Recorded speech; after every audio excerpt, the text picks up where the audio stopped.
பிரியாணி தான் பார்க்க போறோம். சிக்கன் பிரியாணி வாங்க பார்ப்போம். அவன் தான் சொன்னான், இவன் சொன்னானா?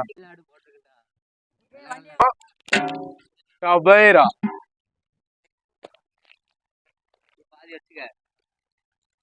வெங்காயத்தை போட்டுக்குருவோம். அடுத்து தக்காளியே போட்டுக்குருவோம். கொத்தமல்லி போட்டுக்குருவோம். கரம் மசாலா, வெறும் மிளகா பொடி, ஈகிள் பொடி, சிக்கன்,